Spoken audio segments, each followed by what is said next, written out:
subscribe saar halkan si aad u hesho muuqaal walba oo aan halkan soo gelino. Mahadsanid. waan salaam asxaabi, magacaygu waa Afnaan, waxaan jiraa 22 sano. asxaabi, maanta waxaan iga sheekeynayaa qisadii argagax leh ee igu dhacday aniga. qisadeena waxay ku bilaabanaysaa anigu waxaan ahaa xoghaye ka shaqeeya shirkad. maamulaha ka shaqeeya shirkadaas ayaana u ahaa xoghaye. nolosheeduna si wanaagsan ayay u socotay ilaa uu qof ka soo muuqday nolosheeda. qofkaas oo ahaa qofkii nolosheeda burburiyay. maalin maalmaha ka mid ah ayaan hurdada ka toosay, waxaana quraac la qaatay waalidkay iyo labadeeda walaalood. kadibna waxaan aaday shirkadda, waxaana salaamay saaxiibadeeda shaqada, waxaana fadhiistay miiskayga, waxaana bilaabay diyaarinta waraaqo iyo ballamo ku saabsan kulanka. taleefankaygu wuu dhacay, waxaana soo wacay maamulaha, waxaana u tagay maamulihii, waxaana gargaraacay albaabka xafiiskiisii. soo gal Afnaan, albaabku wuu riixan yahay, soo riix. soo dhawow, inaad fiican tahay ayaan rajeynayaa. waxaan rabaa inaan kuu sheego, maanta waxaan leenahay kulan aad muhiim u ah. kulankaas oo ah inaad la kulanto wargeysyada iyo kuwa xaysiimaha sameeya iyo dadka doonaya inay ka shaqeeyaan shirkadeena. maamul shirkadeena waxay u baahan tahay xisaabiye aad u dhaqso badan oo yaqaana sida loo dhammaystiro maareynta dhaqaalaha. intaas gadaal ayaan kaga diri doonaa, adigu waxaan kuu diray qabo. hawsha aan kuu idmadayna waa inaad kasoo baxdaa. laalaab haddaa gashid iska jir. haye mudane, amarkaa iga ayaa jira, lagamana yaabo inaan laalaab galo. hawshana sidee tahay ayaan soo qabanayaa. haye or shaqadii aad, waana kulmi doonaa mar kale anaguya. dibna anigoo dhoola cadeynaya ayaan madaxa u raxay maamulihii, waana ka baxay xafiiska anigoo murugaysan. markaas ayaan xasuustay xisaabiyihii Muxsin oo ahaa wiil ka shaqeyn jiray halkan, laakiin wuxuu dhintay sababo la xiriira wadnaha oo istaagay. tan iyo markaasna shirkaddu way jahwareertay. kadibna waxaan fariistay miiskaygii shaqada anigoo shaqeynaya ilaa aan ka maqlay qof ii yeeraya. kadibna waan u istaagay anigoo u jawaabay anigoo leh, maxaad rabtaa walaalo? kadibna ninkii ayaa si hoose indhaha igu eegay, wuxuuna yiraahday, waxaan arkay xaysiinta shaqada, waxaana rabaa inaan halkan ka shaqeeyo. waxaan ku yidhi, maxay yihiin aqoonta iyo khibradda aad u leedahay shaqadan aad raadinayso? mana tusi kadhaa khibradaada? wuxuu yidhi, waxaan ka qalin jebiyey kulliyadda kombiyuutarka ee macluumaadka.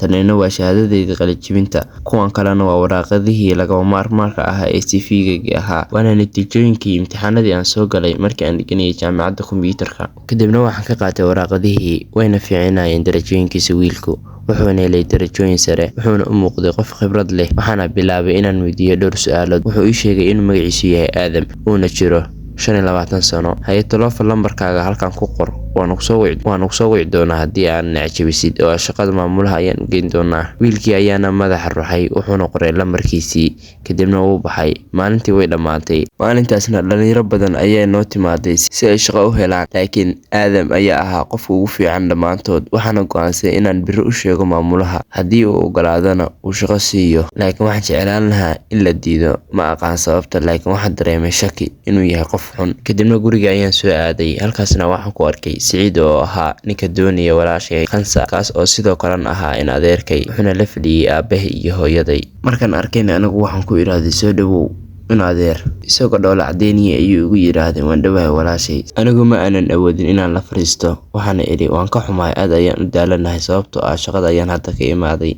habeen wanaagsan. hore ayaan kugu sheegay inaad joojiso shaqadan, maxaa yeelay way ku daalinaysaa. waxaan u eegay si degan, kadibna waxaan aaday qolkayga. waan u adkeysan karin hadallada uu ku hadlayay. waxaana soo xasuustay guurkaygii hore oo ahaa mid aabahay igu cadaadiyey inaan guursado. haddana halkan ayaan joogaa. 2 sano ayaana mehersanahay, aniguna waan diiday inaan ninka aado, anigoo isku dayaya siyaabo kasta inaan soo afjaro xiriirkan, laakiin ma awoodo sababtoo ah hooyada iyo aabahay ayaa raba inaan ninkaas arooso. waxaan bedelay dharkayga, kadibna waan seexday. laakiin waxaa dareemay neef qof kale oo qolka igula jirta. si degdega ayaana u fariistay, laakiin waxaa arkay qolka inaysan cidna ku jirin oo aniga keliya ayaa ku jiray. waxayna u muuqatay inaan ku riyooday oo keliya. markaas ayaana mar kale seexday. subaxdii xigtay ayaan toosay, waxaan isku diyaariyey shaqada, waana labistay. waxaana ka baxay qolkayga. waxaan arkay hooyada oo diyaarinaysa quraac. waxaan ku yidhi, subax wanaagsan hooyo. iyadana si degdega ayay ii tiri, waxaad ninkaaga sidaas ula dhaqmaysaa oo qof ku jecele. anigoo si degan u hadlaya ayaan idhi, hooyo, maha waqtiga ku habboona oo laga hadli lahaa arrintan. waa goormo marka waqtiga laga hadlayo? goormaad caqli yeelan doontaa gabadheedii? kadibna waan neefsaday anigoo leh, hooyo, shaqo ayaan ka degdegsanahay, nabadgeliyo, waana kusii salaamaya. waxaan ka baxay guriga. waxaan ilaahay ka baryay inuu iga dulqaado dhibkan sida ugu dhaqsiyaha badan. waxaana aaday shaqada. si gaar ah waxaan u aaday xafiiska maamulaha, waxaana siiyey warqadihii dadkii shalay shaqada codsaday. markuu eegay waraaqadihii ayuu yidhi, waxay u muuqataa in Aadam yahay kan ugu fiican dhammaantood. maamulihii ayaana eegay, wuxuuna sii watay hadalkiisa. maxay kula tahay adiga? waxaan ku idhi, aniga sidaas ayaan u malaynayaa, wuuna fiican yahay Aadam. haye wac oo ka dhig maanta inuu shaqada i bilaabo. haye maamule, waan wici doonaa, waan u sheegi doonaa inuu shaqada yimaado maanta. waxaan ka baxay xafiiska anigoo dareemaya walwal badan, waxaana ka xumaa inuu aadan helo shaqada. Ma ogi sababta, inkastoo aanan aqoon badan u lahayn, haddana waxaan dareemayay inuu yahay qof xun. Waan wacay, waxaana u sheegay in shaqada la aqbalay uuna yimaado maanta, shaqadan u bilaabo maanta. Wuxuu ii sheegay inuu imaan doono. Taleefankii waan xiray waana ku jaray, kadibna shaqadeedii ayaan sii watay. Daqiiqado yar kadib waxaan arkay isagoo horteyda taagan, wuxuu xirnaa suudkiisii wuuna dhoola cadeynayay. Anigoo walwalsan ayaan idhi, sidee tani macquul ku tahay? Hadda ayaaban ku wacay, goormaa timaaday? Aadam ayaana qoslay, mana uusan ii jawaabin. Aniguna waan neefsaday, waxaana idhi, haye kani waa xafiiska maamulaha, isaga ayaa wax walba ku sharixi doona oo aad qaban doonto. Wuxuu yidhi, haye waa mahadsantahay Marwo. Kadibna wuu baxay, aniguna dib ayaan u fariistay, anigoo ka fikiraya sababta uu sidaas iigu eegayay. Intii aan fadhiyay, taleefankayga ayaa la soo wacay, wuuna dhacayay. Aniguna waan qabtay, waxaan arkay qofka soo wacay inuu yahay hooyaday. Markii aan qabtay inta aanan hadlin ka hor, hooyaday waxay igu tiraahday, gabadheedii ninka isku xiran tihiin ee aad ismaarsiteen ayaa ku imaanaya, waxaadna banaanka ka soo cuni doontaan qado. Aniguna waxaan ku leeyahay, gabadheedii fadlan ula dhaqan ninkaas si wanaagsan. Aniguna waxaan si qabo u iraahday, haye hooyo, amarkayga ayaa jira. Gabadheedii ninkaas waa nin wanaagsan, waana in adeerka uuna ku jecel yahay. Haye hooyo, waan la soo qadeynayaa. Anigoo hadalka iska jaray ayaan ku iraahday hooyaday. Markii aan indhaha kor u qaaday ayaan yaabay, waxaan arkay Aadam oo horteyda taagan. Fadlan hadal ama wax samee, sidaas oo dhan ha ii cabsi gelin. Sidee tahay, ma fiican tahay? Waan fiicanahay, xaaladeeduna waa 100% maasha Allah, laakiin adigu halkan maxaad ka qabanaysaa oo aad ka soo doontay? Wuxuu yidhi, iga raali ahow. Aniguna madax ayaan u ruxay, waana ka aqbalay raaligelintiisii. Aadam markuu is yiraahdo hadal, waxaan arkay Siciid oo soo galaya, isagoo leh, ma dhamaysay shaqadii? Waxaan si qabo u iraahday, haa. Waxaan arkay Aadam oo ii eegaya si xun, laakiin si kadis ah. Aadam indhihiisu aad bay u casaadeen oo waxay noqdeen guduud. Siciid wuxuu yidhi, aan tagno. Waxaan qaatay boorsadeyda, waxaana raacay Siciid. Maskaxdeeduna maysan degnayn, waxaana la yaabnaa indhaha Aadam, maxaa yeelay indhihiisu runtii waxay ahaayeen casaan aad u daran. Intii aan sii soconay, Siciid wuxuu si xanaaq leh ii yidhi, ka fogow ninkan aad ag joogday, hana la istaagin mar dambe. Haddii aad istaagdeen, iska jir wax kugu dhaca. Sidee ula istaagin? Maxaa yeelay isagu waa saaxiibkayga shaqada. Siciid wuxuu si jees-jees iigu yiraahday, maanta laga bilaabo mar dambe meeshaas ma aadi doontid. Waxaan ku iraahday, arrintan shaqo kuma laha ninkan. Wuxuu yidhi, maya ima khusayso, aniguna waxaan ahay ninka ku guursanaya. Waxaan u eegay si jees-jees ah. Taxi ayaan ii istaagay, waana fuulay tagsigii. Darawalkan waxaan u sheegay ciwaanka gurigayga, waxaana ka tegay Siciid isagoo magacayga ku qaylinaya, mana aanan u istaagin. Dibna taleefankayga ayuu soo wacay, aniguna markaan arkay waan ka dansaday. Waxaan aaday guriga, hooyadii ayaana igu eegtay si argagax leh. Intii aysan hadlin ka hor ayaan ku iraahday, weligay ma guursan doono ninka lagu magacaabay Siciid. Suurtagal maaha inaan is arasno, waxaana ka dhow inaan kala tagno.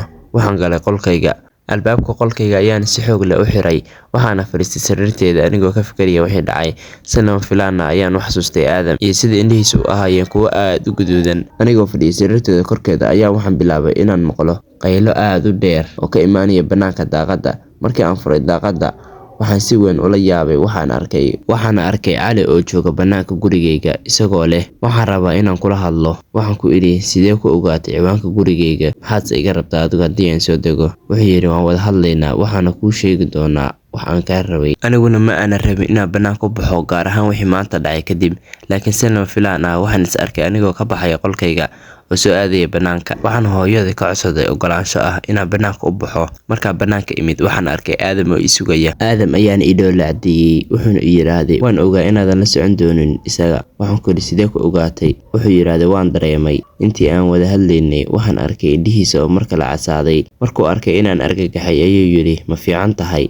Aniga walwalsan ayaan ku iraahday, haa waan fiicanahay, laakiin sidee ku ogaatay ciwaanka gurigayga? Wuxuu igu yiraahday, waxaan deganahay meel u dhow halkan, waxaana ku arkay adigoo shaqada ka soo laabanaya. Kadibna anigu madax ayaan ruxay, laakiin waxaan dareemay inuu Aadam been sheegayo. Kadibna waan sii soconay, balse si lama filaan ah ayaa gaari weyn u soo baxay, isagoo si xawli ah u socda. Labadeennina gaariga ayaana dhaawacay. Markaas ayaan arkay gacmahayga oo dhiig baxaya, waxayna ku dhawaameen gaarigii ku dhacay. Markaan eegay Aadam, waxaan arkay indhihiisa oo mar kale noqday guduud daran, waxaana ii muuqday ilko fiiqfiiqan oo aad u dhaadheer oo miciya ah. wuxuuna ku dhagay gacmahayga, waxaana bilaabay inaan si xoog leh u qayliyo. Kadibna wax walba anigu waxaan u arkay madow. Asxaabay, maxaad filaysaan qaybta labaad inay dhici doonto? Qaybtan waa qaybtii koowaad, qaybta labaad la socda. balse intaan ka bixin muuqaalka like saar asxaabay, muuqaalkana waxa gaadhisaan 10,000 oo like, commentingana waxa kusoo qodhaa magaalada aad joogdo iyo inaad qisada ka heshay. Intaasna waxaan leeyahay waa iga kaftan, waxaan leeyahay assalaamu calaykum waraxmatullaahi wabarakaatuh. tan iyo qaybteena xigta waxaan leeyahay subscribe saar channelka.